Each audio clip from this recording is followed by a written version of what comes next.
भारत ने कोविड रोधी 100 करोड़ टीके लगाकर इतिहास रचा। प्रधानमंत्री ने इससे वैज्ञानिकों सहित भारतीयों के कठिन परिश्रम और सामूहिक भावना की जीत बताया।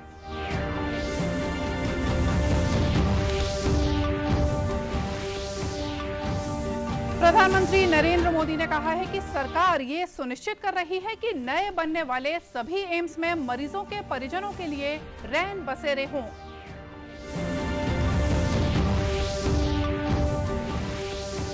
पुलिस स्मृति दिवस के मौके पर आज प्रदेश में हुए अनेक कार्यक्रम। रायपुर में पुलिस स्मृति परेड में राज्यपाल, मुख्यमंत्री और गृह मंत्री हुए शामिल।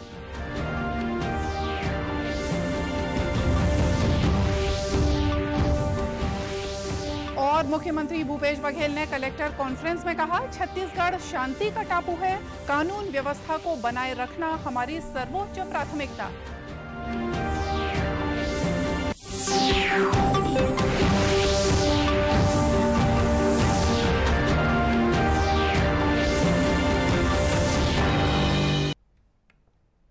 नमस्कार, आप देख रहे हैं दूरदर्शन समाचार। मैं हूं मोनिका शर्मा और आइए अब देखते हैं समाचार विस्तार से।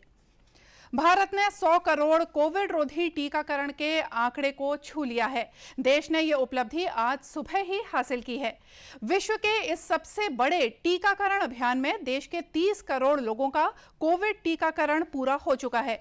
यह आंकड़ा इंडोनेशिया, पाकिस्तान, ब्राजील की पूरी आबादी से ज्यादा है। चीन, भारत और अमेरिका के बाद यही देश सर्वाधिक आबादी वाले हैं। यह आंकड़ा अमेरिका की समूची आबादी के बराबर ही है। इस मौके पर प्रधानमंत्री नरेंद्र मोदी ने देशवासियों से कहा कि जल्द से जल्द कोरोना को हराना है। उन्होंने कहा कि देश को 100 करोड़ वैक्सीन का सुरक्षा कवच मिला है। इसके लिए उन्होंने स्वास्थ्य सेवाओं से जुड़े सभी लोगों को बधाई दी।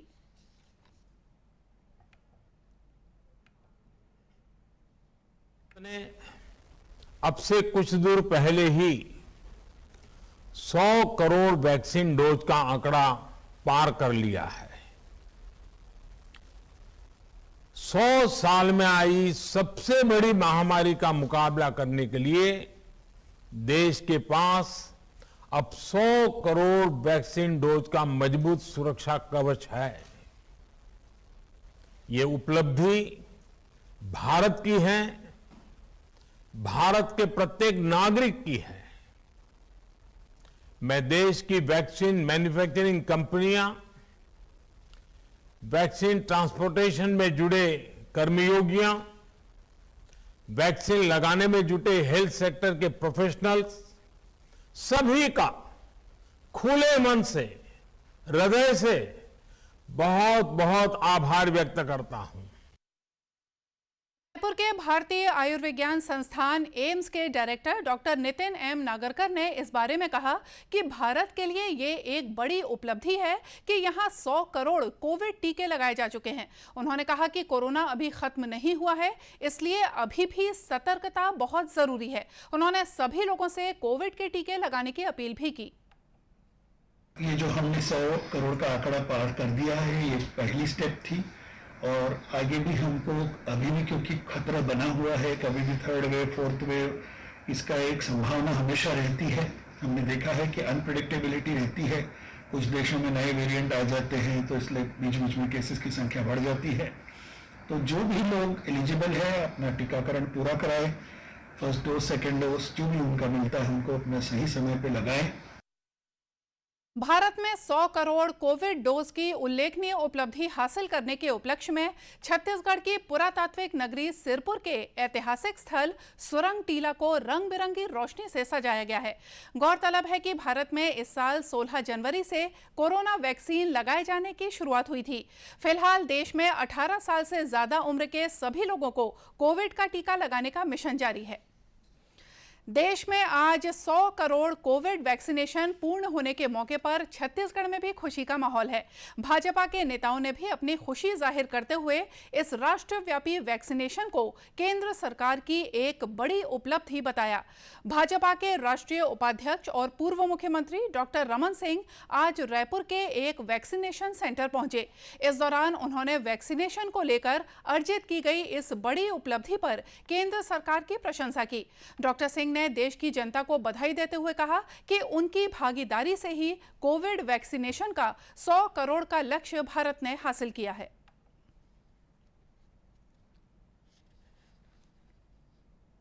इसकी जनता को भी बधाई देना चाहता हूं कि उन्होंने वैक्सीनेशन में 100 करोड़ के टारगेट को प्राप्त करके दुनिया को दिखा दिया कि हिंदुस्तान जो ठान लेता है वो करता है। गरियाबंद में वैक्सीनेशन कार्य में नियुक्त स्वास्थ्य विभाग के कर्मचारी और चिकित्सक इस उपलब्धि पर काफी गौरवान्वित महसूस कर रहे हैं।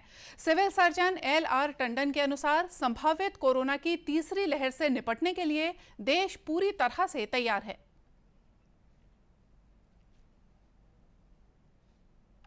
16 जनवरी 2021 से हम लोगों ने पहली बार टीकाकरण शुरू किया। इस पूरे देश भर में स्टार्ट हुआ था। तो उसके बाद से कोरोना के विरुद्ध जो लड़ाई हमने लड़ाई है ना, उसके लिए अब 100 करोड़ का आंकड़ा पार कर चुका है कोरोना टीकाकरण। तो ये बहुत अच्छी बात है कि हमारे लिए और पूरे देश भर के लिए, पूरे विश्व के लिए, कि कोरोना धीरे से अब हमारे बीच से चला जाएगा और ज़्यादा से ज़्यादा लोग जब तक सुरक्षित नहीं होंगे तब तक कोरोना कहीं ना कहीं रुका रहेगा। इसलिए मेरा कहना यह है कि अधिक से अधिक संख्या में जो बच गए हैं वो भी कोरोना टीकाकरण अपना करवा लें और पूरी तरह से 100% जो टीकाकरण का हमारा उद्देश्य है, लक्ष्य है, वो प्राप्त हो। गौरतलब है कि कोरोना वायरस संक्रमण से बचाव को लेकर देश भर में वैक्सीनेशन की शुरुआत इसी साल 16 जनवरी से चरणबद्ध तरीके से हुई थी। पहले चरण में जहां स्वास्थ्य कर्मियों को वैक्सीन लगाई गई, वहीं बाद में इसे विस्तार देते हुए अब 18 साल से ज्यादा उम्र के सभी लोगों के टीकाकरण की प्रक्रिया जारी है। इस बीच देश में कल कोरोना के 18,454 नए मामलों की पुष्टि हुई है। वर्तमान में 1,78,831 मरीजों का इलाज चल रहा है। सक्रिय मामलों की दर 0.52% रह गई है। पिछले 24 घंटों के दौरान 17,561 रोगी स्वस्थ हुए। अब तक 3,34,95,808 रोगी स्वस्थ हो चुके हैं। देश में स्वस्थ होने की दर 98.15% हो गई है। अब तक 59,57,00,000 नमूनों की कोविड जांच की जा चुकी है। पिछले 24 घंटों के दौरान 12,47,000 से ज्यादा नमूनों की जांच की गई। वहीं छत्तीसगढ़ में कल 21,875 सैंपलों की जांच हुई और 34 नए कोरोना संक्रमित मरीज पाए गए। प्रदेश में 5 जिलों में कोरोना के एक भी मरीज नहीं मिले हैं। राज्य में इस समय कोरोना के 185 सक्रिय मामले हैं। राज्य में 2,15,05,000 से ज्यादा लोगों को कोविड टीका लगाया जा चुका है। प्रधानमंत्री नरेंद्र मोदी ने कहा है कि सरकार ये सुनिश्चित कर रही है कि नए बनने वाले सभी अखिल भारतीय आयुर्विज्ञान संस्थान एम्स में मरीजों के परिजनों के लिए रैन बसेरे हों। वीडियो कॉन्फ्रेंस के माध्यम से एम्स नई दिल्ली के राष्ट्रीय कैंसर संस्थान झज्जर परिसर में इन्फोसिस फाउंडेशन द्वारा निर्मित विश्राम सदन का उद्घाटन करते हुए श्री मोदी ने कहा कि कैंसर का इलाज कराने वालों के लिए ठहरने की जगह नहीं होना एक समस्या है। उन्होंने कहा कि झज्जर परिसर में विश्राम सदन बनने से यह समस्या हल होगी। प्रधानमंत्री ने कहा कि सरकार और कॉरपोरेट जगत के बीच एक उपयोगी सहयोग के परिणाम स्वरूप ही इस परिसर का निर्माण हुआ है। इससे लोगों के लिए स्वास्थ्य देखभाल सुविधाओं में बढ़ोतरी होगी।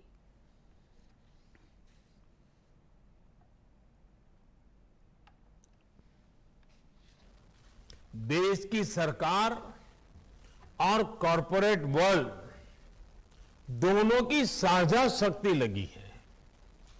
इन्फोसिस फाउंडेशन ने विश्राम सदन की इमारत बनवाई है, तो वहीं इसके लिए जमीन देने और बिजली पानी का खर्च एम्स झज्जर द्वारा उपलब्ध कराया गया है। मैं एम्स प्रबंधक और सुधा मूर्ति जी की टीम का इस सेवा कार्य के लिए आभार व्यक्त करता हूं। प्रधानमंत्री ने जोर देकर कहा कि राष्ट्रीय कैंसर संस्थान कई बीमारियों के इलाज, दवाओं और चिकित्सा सहायता प्राप्त करने में कैंसर से लड़ने वाले हजारों लोगों को लाभान्वित करने में मदद करेगा। श्री मोदी ने कहा कि राष्ट्रीय राजधानी क्षेत्र दिल्ली, उत्तराखंड और हरियाणा में रहने वाले मरीज इस सुविधा का अधिकतम लाभ उठा सकेंगे। आज पुलिस स्मृति दिवस है। यह दिन प्रतिवर्ष पुलिस कर्मियों की निष्ठा और सर्वोच्च बलिदान के प्रति सम्मान व्यक्त करने के लिए मनाया जाता है।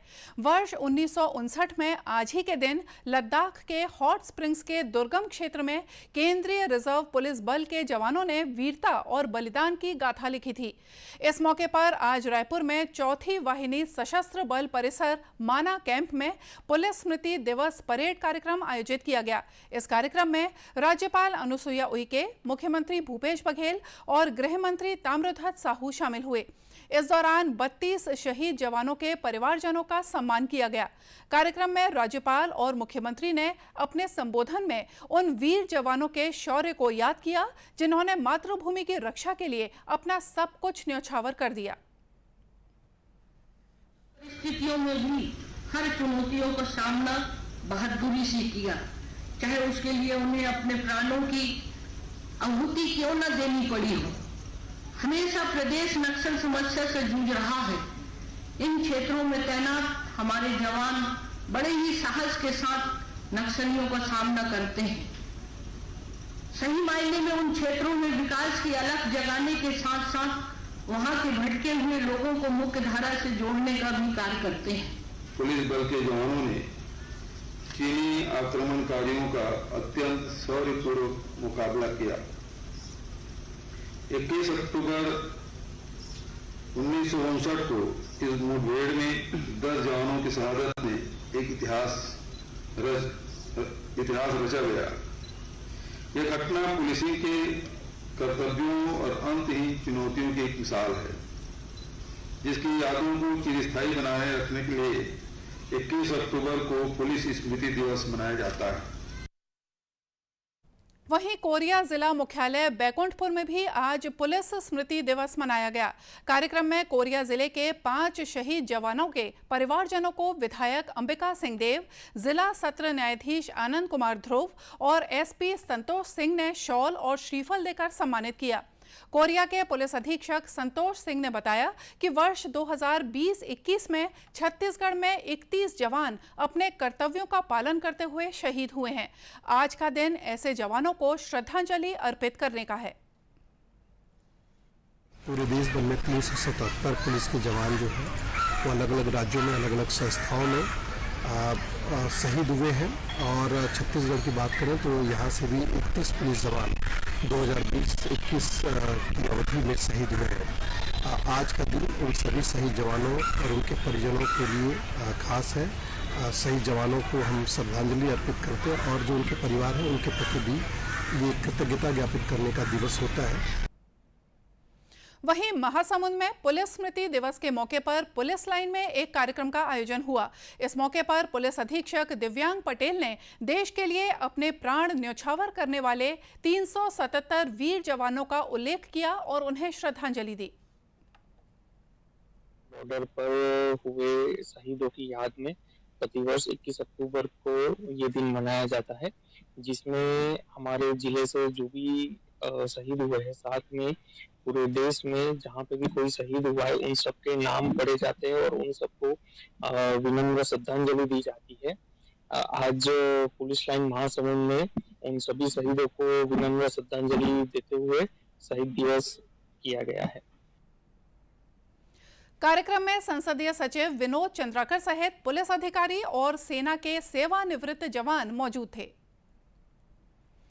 मुख्यमंत्री भूपेश बघेल की अध्यक्षता में रायपुर में कलेक्टर्स कॉन्फ्रेंस आयोजित हुई। मुख्यमंत्री ने सभी जिला कलेक्टरों से कहा कि वे ग्रास रूट पर मूलभूत प्रशासन पर अधिकतम ध्यान केंद्रित करें। मंत्रालय से लिए गए निर्णय को धरातल पर पहुंचाने का बीड़ा जिला प्रशासन पर है। मुख्यमंत्री ने अधिकारियों को संबोधित करते हुए कहा कि राजस्व प्रशासन के कार्य सीधे तौर पर किसानों, आम नागरिकों से जुड़े हुए हैं।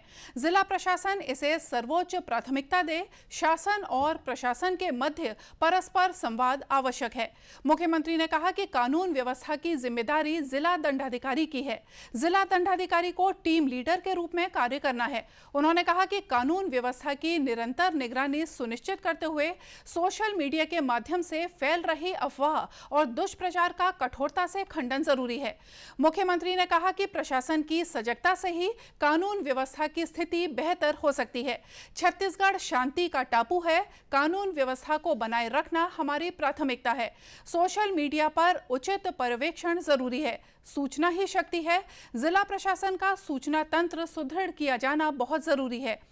हर हाल में सौहार्द का वातावरण बना रहना चाहिए। सांप्रदायिक सद्भाव छत्तीसगढ़ी संस्कृति की पहचान है। किसी भी व्यक्ति या संस्था को इसे बिगाड़ने नहीं दिया जाएगा। और इसी के साथ ये समाचार बुलेटिन यही समाप्त हुआ। नमस्कार।